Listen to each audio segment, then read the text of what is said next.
¿Cuántos están deseosos de oír la palabra del Señor? Nuestra hermana Rose dijo que, si fuera posible, pongamos en silencio nuestros teléfonos. Les vuelvo a recordar para que no sea interrumpido el mensaje del Señor, y también prepare su corazón para recibir lo que Dios tiene que hablar a nuestras vidas, porque sin duda alguna que Dios lo hace, porque ama a su pueblo. Así que vamos a recibir en este lugar al presbítero Bastián, que va a estar compartiendo la palabra del Señor.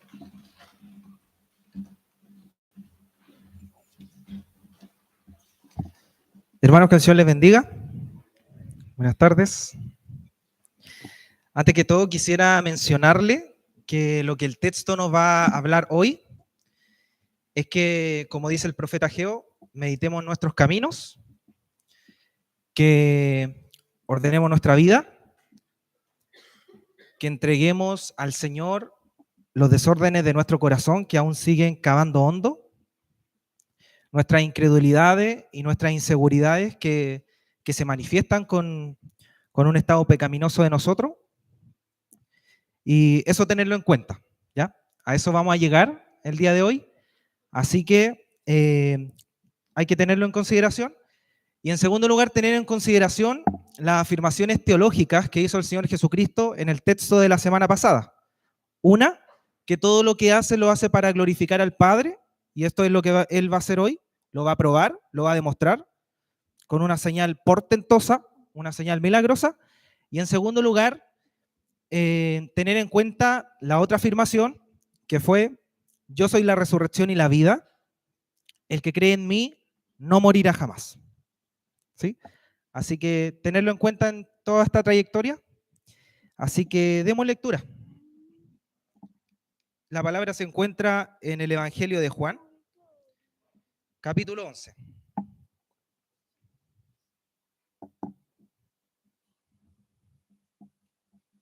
Capítulo 11, del 28 al 44.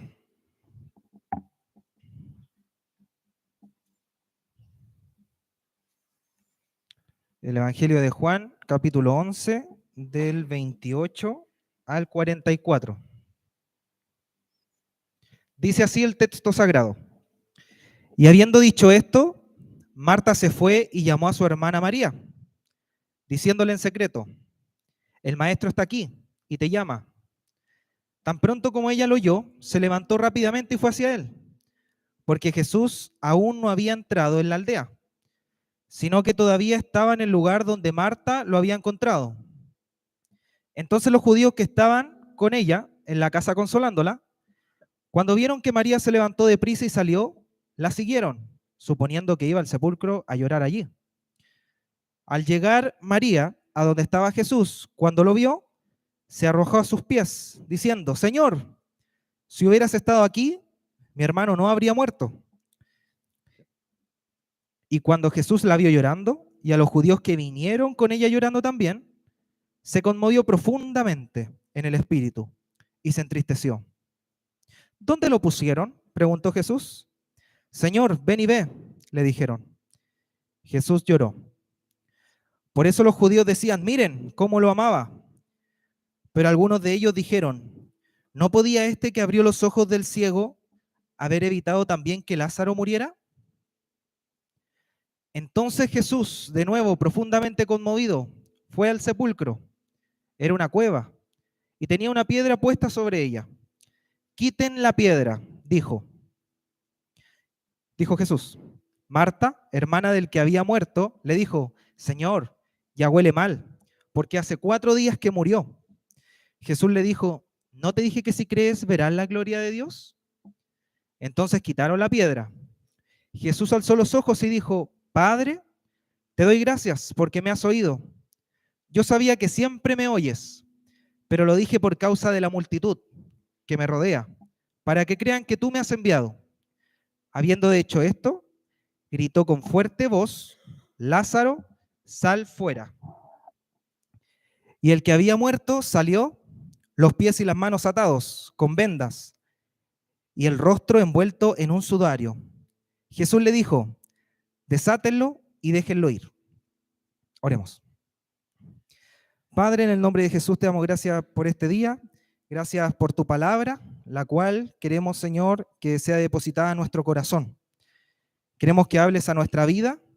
Queremos que nos des dirección en nuestra vida en este día, Señor. Y disponemos nuestro corazón, Señor. Nos entregamos a ti. En el nombre de Jesucristo. Amén. Amén. En el Antiguo Testamento, Jehová Dios no solamente tuvo un encuentro personal con Israel, o esa era la intención del Señor, sino además después de ese encuentro le exigió algo. Y Deuteronomio lo relata así. ¿Qué exige Jehová tu Dios de ti? Y el Señor reclama dos cosas: que me ames con todo tu corazón y guarde mis mandamientos. Y vamos a ver que el texto, Jesucristo va a colocar las mismas exigencias aquí, ¿sí? Para que lo tenga en cuenta. ¿Ya? Entonces, lo primero comenzando es que aquí hay una situación trágica. Hay una situación de duelo, ya no de velorio, pero ya hay gente que pudimos ver que Lázaro era una persona al parecer muy conocida en su comunidad. Mucha gente está consolando a Marta, a María, y Lázaro era muy conocido. Y lo trágico aquí no es solamente la desgracia de alguien que falleció, sino la atención la coloca el Señor Jesucristo, porque cuando llega, ya se le había avisado hace 2 días que Lázaro estaba enfermo, y supuestamente él llegó atrasado a este evento. Entonces, lo trágico aquí no es la muerte de Lázaro, no son los llantos de María ni de Marta. Es más, ellos ni siquiera son los personajes principales de este relato. Entonces, tenemos que tener en cuenta eso, porque Jesucristo lo que va a hacer va a ocupar simplemente esta circunstancia, este telón de teatro, él lo va a ocupar, pero para seguir hablando de él mismo. Para que no pensemos que los hermanos de Betania eran los personajes principales. Si pudimos darnos cuenta, lo trágico acá, como dije, no es la desgracia del fallecimiento de Lázaro. El contexto indica, en el verso 21 lo vimos, que en un comienzo, Marta, parte de lo que ella sentía, culpaba al Señor Jesucristo por su ausencia.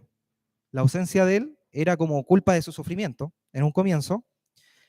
Después, en el verso 32 del mismo capítulo, María no tiene una visión clara de quién es Jesucristo. No tiene una visión clara de qué es lo que Jesús puede hacer. No tiene una visión clara de su fe misma en creer en el Señor Jesús, por el hecho de que aún no entiende que el poder del Señor Jesús es trascendental, va más allá de la vida, sino que Él tiene el dominio sobre la muerte. Él tiene la llave del abismo y del Hades.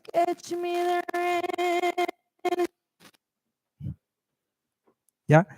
Y en el verso 37, peor aún, espera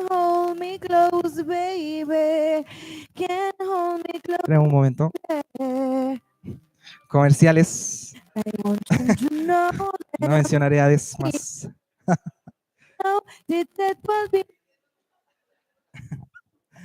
Bueno, continúo.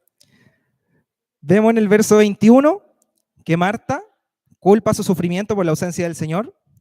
María no tiene una visión clara de su fe con respecto al Señor Jesús, y lo que hace es que no entiende que el Señor tiene un poder sobre la muerte. Y en tercer lugar, en el verso 37, vemos que el pueblo hace una pregunta que subyacen ahí en una acusación, un cuestionamiento a la identidad mesiánica del Señor. Ellos se preguntan de que, sanó al ciego, vimos toda la sanidad pública del ciego y no pudo hacer nada con Lázaro.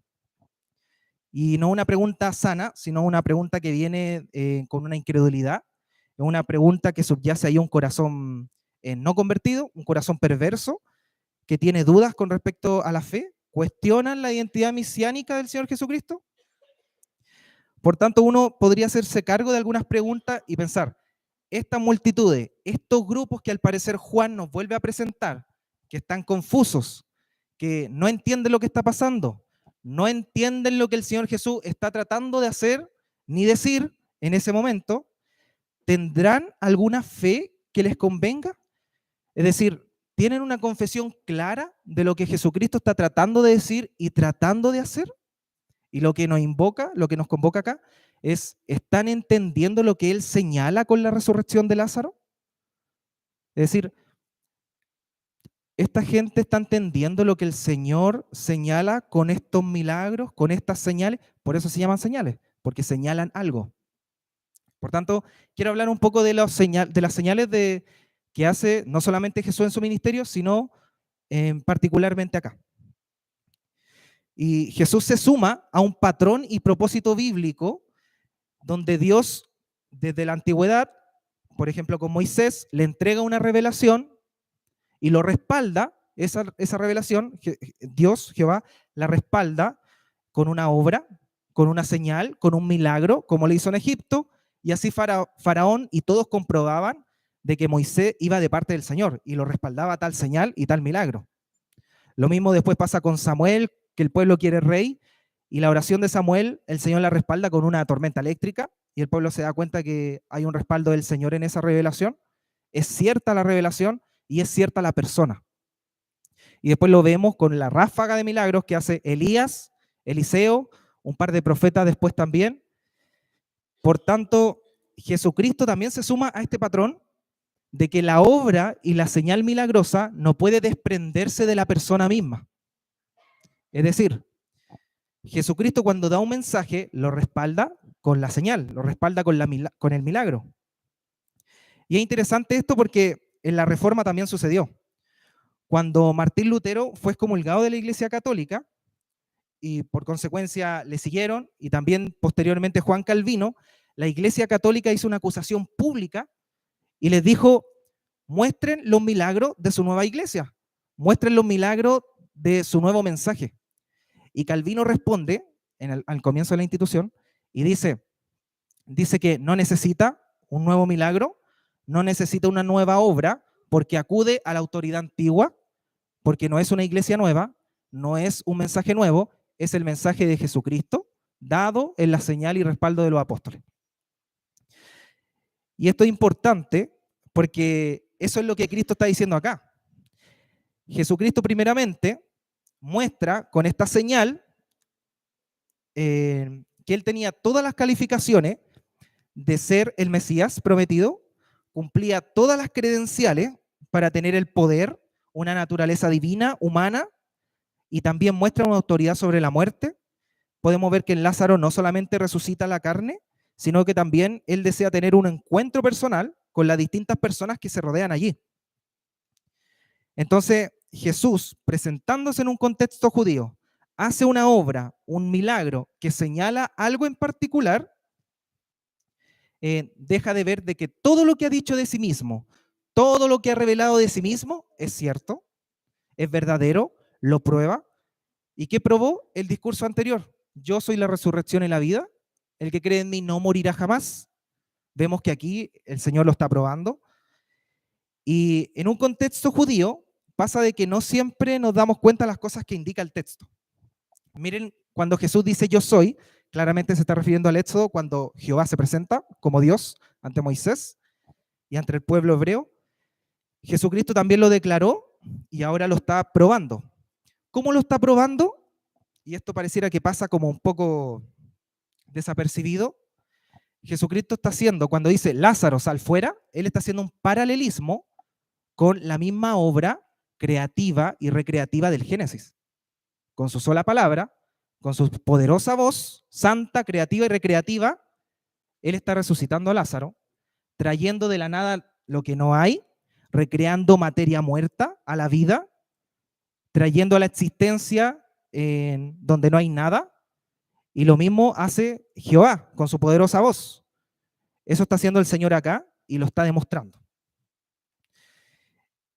Y no solamente demuestra eso, como en primer lugar, sino que en segundo lugar también demuestra que si Él no se revela correctamente a toda esta gente de este pasaje, nadie le puede conocer correctamente. Esa es la tesis del Señor. Es decir, Él el que tiene el encuentro con la persona, y cuando desea tener un encuentro con alguien, tiene un encuentro afectivo, intelectual, personal con el sujeto, con una persona, Y después lo vamos a saber que cuando el Señor invita a la gente a participar con Él, también les exige lo mismo que en el Antiguo Testamento Jehová exigía de Él. No solamente que le amen, sino que también guardar sus mandamientos. Y vamos a ver después que en Juan 17, el Señor también dice lo mismo, que la vida eterna también se trata de eso, de conocer al Padre, al único Dios verdadero, y a Jesucristo, a quien Dios ha enviado. ¿Sí? Por tanto, el Señor coloca una exigencia acá hacia el creyente de preguntarse qué beneficios, cuáles son las riquezas que tenemos en el conocimiento del Señor Jesús. Leímos en la lectura alternada que el apóstol Pablo indica que la vida del creyente está en Cristo y Cristo está en los lugares celestiales a la diestra del Padre. Indica también, y eso significa que todo apunta a la persona de Cristo, la creación, la historia de la redención, el mensaje, por ejemplo, del cielo y el infierno, son consecuencias de lo que se hace con el mensaje del Señor Jesús. Toda la vida existente tiene que ser entendida según el estudio y la riqueza del conocimiento de Cristo. Él es el motivo por el cual un padre ama a su hijo. Él es el motivo por el cual una familia, una madre, sale a trabajar con el motivo de glorificar al Señor. Él es el sentido a la respuesta de una crisis existencial. Él es el motivo por el cual uno debiese de vivir y aprender a vivir, a tratar en este mundo. Y como primer eslabón tenemos que tener eso en consideración, que el Señor nos llama y nos exige a acudir, a tomar estos beneficios que se encuentran en la riqueza del conocimiento del Señor Jesús. Y ahora un paréntesis, eso lo vamos a dejar acá, ahora un paréntesis. Si se dan cuenta en este relato, toda la gente está apurada, toda la gente está con mucha prisa, entran y salen de la aldea, van donde María, van donde Marta, no entienden lo que quiere hacer el Señor Jesús, no entienden lo que dice, todos están en un trajín de duelo, manifiestan sentimientos con incredulidades, manifiestan emociones llenas de inseguridades, con sesgos, con prejuicios. Y el único personaje anormal es el Señor Jesús. ¿Sí? El único que camina despacio en esto pareciera una obra teatral esto. El único que camina despacio, el único que entiende el ritmo en el cual camina. Él va, viene, nadie lo atrasa, él llega a la hora que quiere, tiene otro ritmo, tiene otra agenda distinta a este grupo de personas y habla cosas que los demás no entienden. Porque él dice algo, los demás le responden, pero pareciera que no aciertan. Entonces, deja de entrever que son personas santiaguinas. Deja de entrever que son personas santiaguinas, que están en un trajín, que no comprenden bien las cosas que pasan, no se detienen a entender o a seguir un poco al maestro, a su ritmo, y es parte igual de lo que nos golpea el texto, de lo que subyace ahí en la reflexión. Y quiero leerle unas palabras de San Anselmo de Canterbury, un filósofo y teólogo muy antiguo, y él con respecto a esto mismo dice: venga pues, desgracia humana, huye un momento de tus ocupaciones, apártate por un instante de tus tumultuosos pensamientos, deshazte de las preocupaciones que te agobian y pospon tus laboriosos quehaceres. Entrégate un poco a Dios, descansa un instante en Él, entra en tu aposento de tu espíritu, ahuyenta todo excepto a Dios y lo que te ayude a hallarle. Y una vez cerrada la puerta, búscale. Ahora di, corazón mío, di todo entero, ahora Dios, busco tu rostro, Señor, tu rostro es lo que busco. Continuando, ahora podemos ver que con más razón el Señor nos llama a entender que hay una riqueza en su conocimiento, que hay una riqueza en la persona del Señor Jesús que Él está demostrando en este contexto. Y esas son bendiciones espirituales que el creyente tiene que entregarse a ellas, tiene que tomarlas, vivir en pos de ellas. Y así debemos entender que Cristo, cada vez que te enriquece, al mismo tiempo fomenta el amor por Él.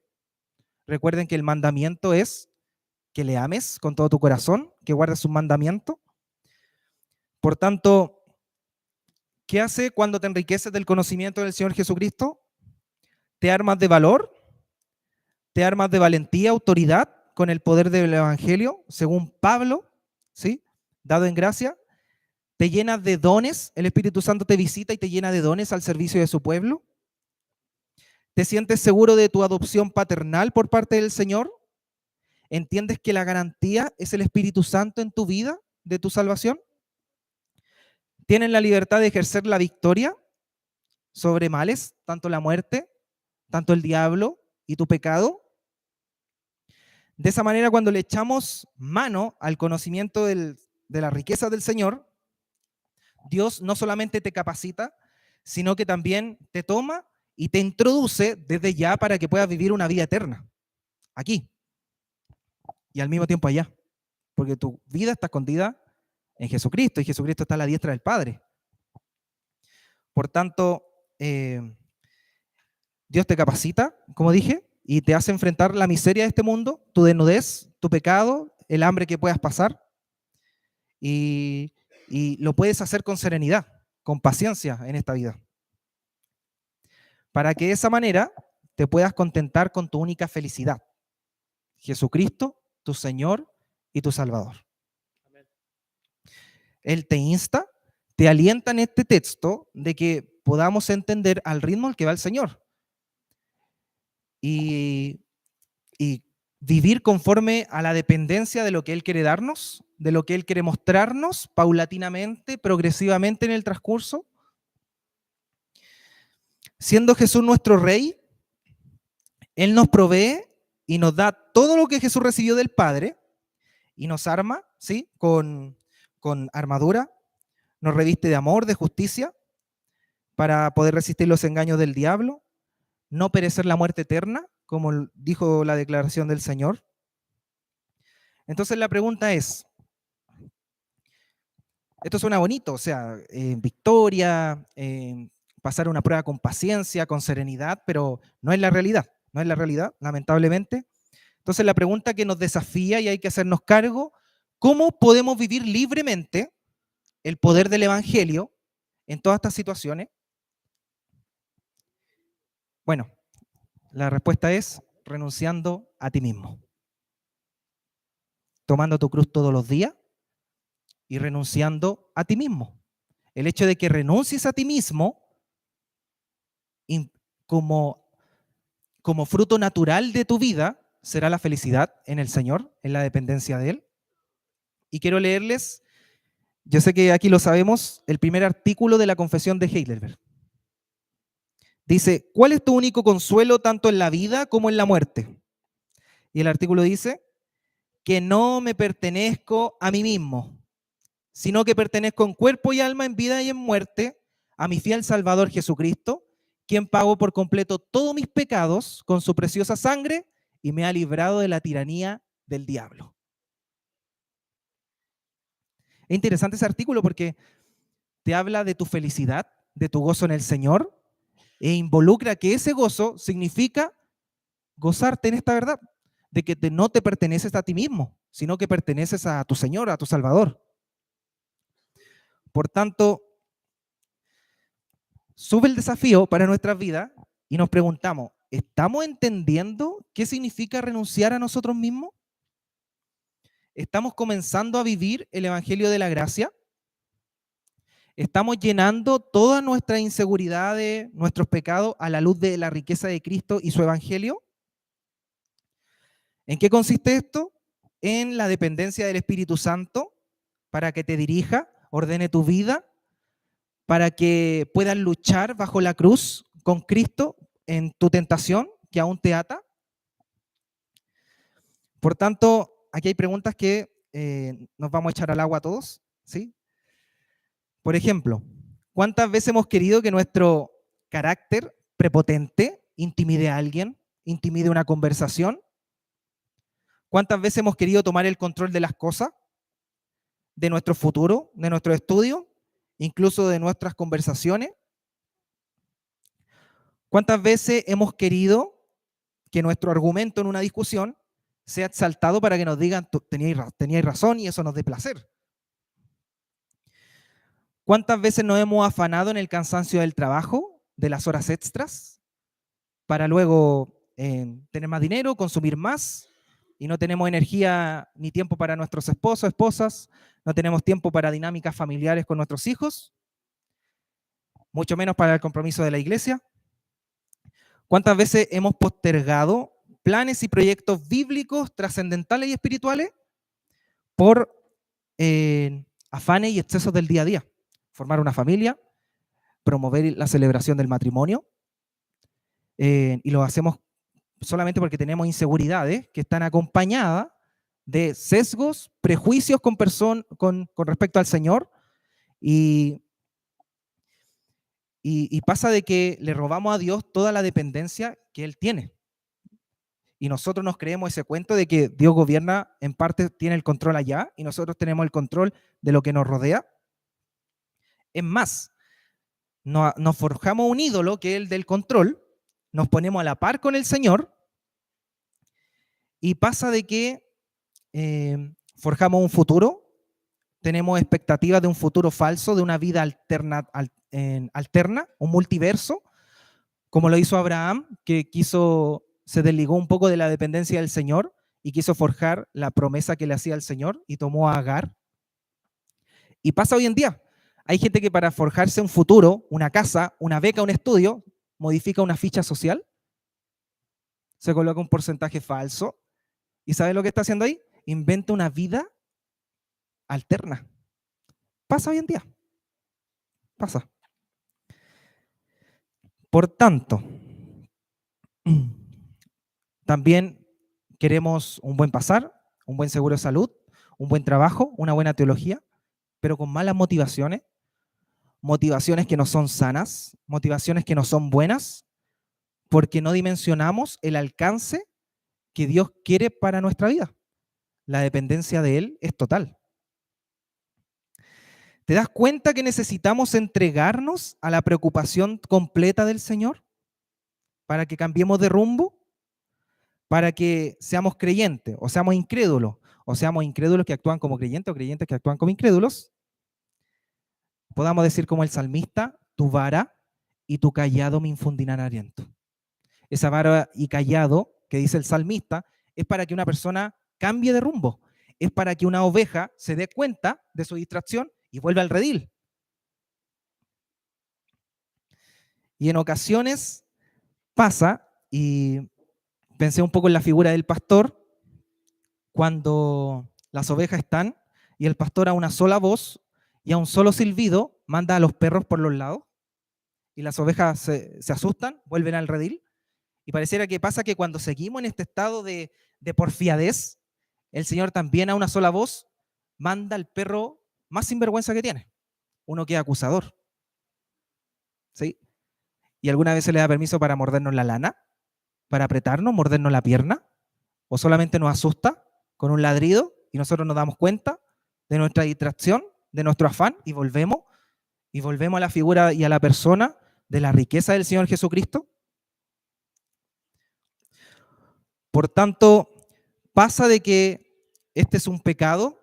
Si se dan cuenta, pasa este pecado en este contexto, que toda la gente se mueve sin Jesucristo, todos están dependiendo de cosas sin la dirección del Señor, tienen aspectos en sus emociones y sentimientos que están alejados de la agenda y el ritmo del Señor Jesucristo en la vida de Marta, María, también Lázaro, el pueblo que hace preguntas cuestionando la identidad del Señor. Y sucede esto, que el Señor nos está llamando de alguna otra manera a meditar, nos está llamando también a revisar nuestro corazón, cuáles son las tentaciones que aún no hacemos descansar en el Señor y pensamos que tenemos que hacer algo para que salgamos victoriosos en la tentación y no descansamos en la gracia ya dada del Señor. Y pasa que eso nos convoca también a que veamos toda una realidad sin el Señor, sin la dependencia de Él, sin la dirección del Espíritu Santo, que es el que guía nuestra vida. Él es el gran consolador que Jesucristo envió en Pentecostés para su pueblo.